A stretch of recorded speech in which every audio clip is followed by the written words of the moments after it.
Bueno, en los modelos de Watson y de Pablo, lo básico era el modelo de estímulo-respuesta, es decir, un reflejo. Sin embargo, aquí lo relevante con Skinner es que a Skinner no le interesa tanto el estímulo que antecede a la conducta, lo que le interesa es la consecuencia, es decir, lo que vamos a nombrar como el estímulo reforzante. Eh, Fue algo que pues quizás lo encontró un poco también por serendipia, no lo estaba buscando como tal, pero se encontró con el reforzador. Ahora, ¿esto cómo controla la conducta? Si el estímulo reforzante es positivo, entonces lo más probable es que la conducta vuelva a repetirse. Es decir, si nosotros recibimos un premio por un comportamiento en particular, lo más probable es que volvamos a repetir ese comportamiento. Mientras que si nosotros recibimos un castigo, lo más probable es que ese comportamiento no se vuelva a repetir. Esto no fue algo nuevo de Skinner, y de hecho él lo reconoce y le da el crédito a Thorndike, quien encontró esto, aunque no se dio cuenta de lo que tenía en sus manos, pero le llamó la ley del efecto. La ley del efecto, eh, descubierta por Thorndike, pero redefinida por Skinner, nos dice que toda conducta que sea seguida por un estímulo reforzante aumentará su probabilidad de ocurrencia a futuro. O como las leyes de física de química es reversible, si una conducta es seguida por un estímulo aversivo, es decir, por un castigo, pues entonces disminuirá su probabilidad de ocurrencia a futuro. Eso fue un cambio enorme en la psicología, dado que pues prácticamente podemos decir que es la única ley que tenemos en psicología como tal. Ahora, este conductismo de Skinner, él mismo le da el nombre de conductismo radical.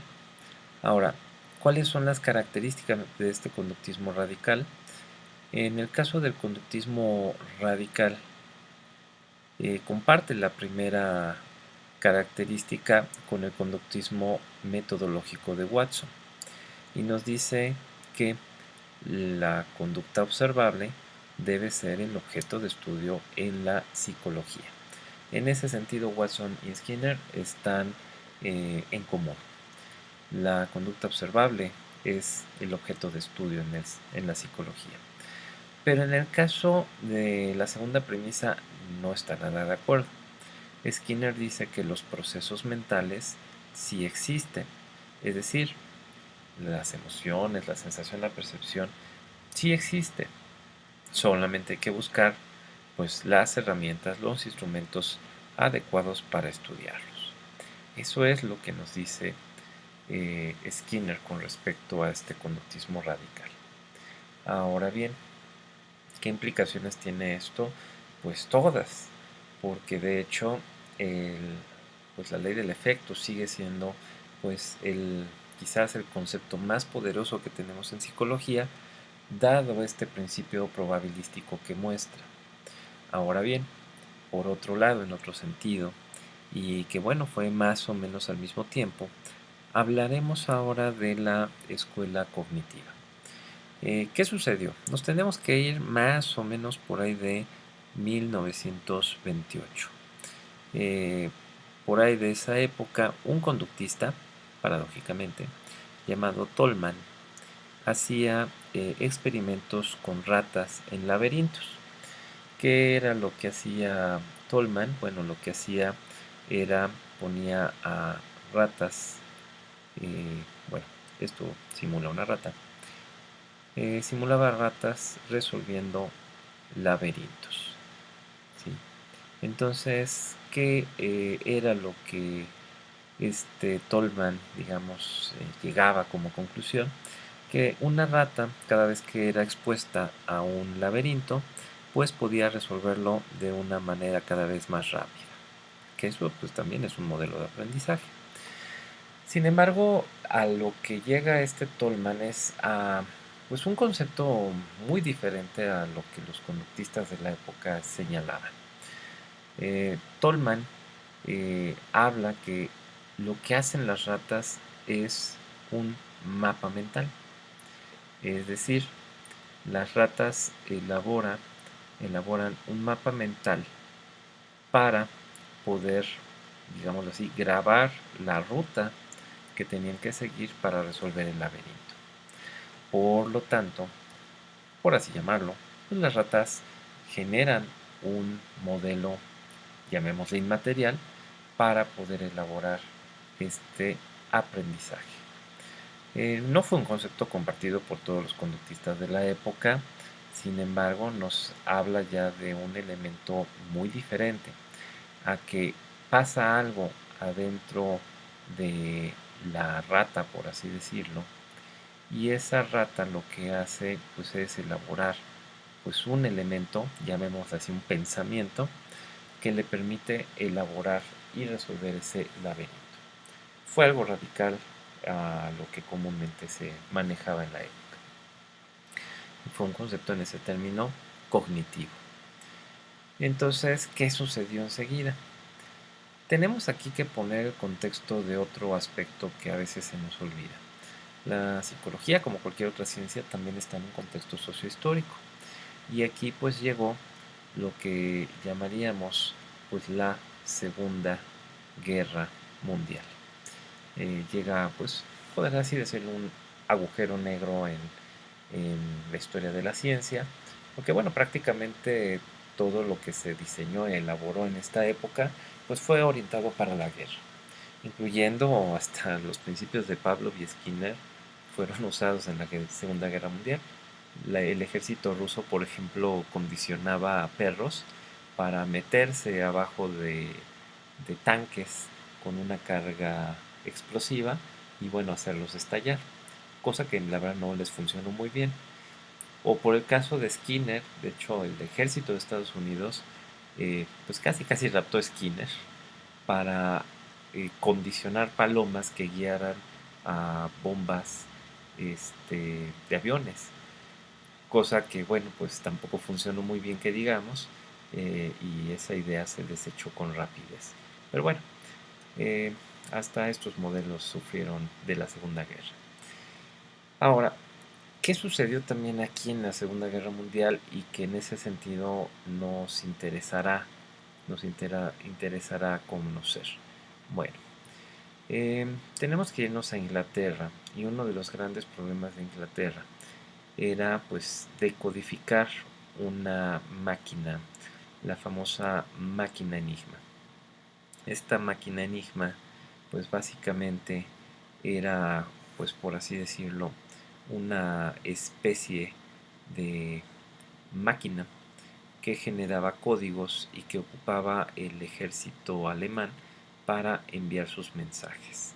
Entonces, si uno, por ejemplo, atrapaba esa máquina Enigma, de todas maneras no servía de mucho si uno no tenía la manera en cómo saber cómo esos engranes que tenía, entre 4 y 5 engranes, estaban organizados, de tal manera que pues cada vez que se metía una letra, como si fuera una máquina de escribir, salía otra.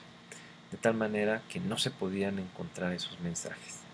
Pero aquí vendría pues de esos personajes que cambian todo y pues vendría pues digamos uno de esos creadores matemáticos que cambian las ideas y que lo cambiaron en la Segunda Guerra Mundial.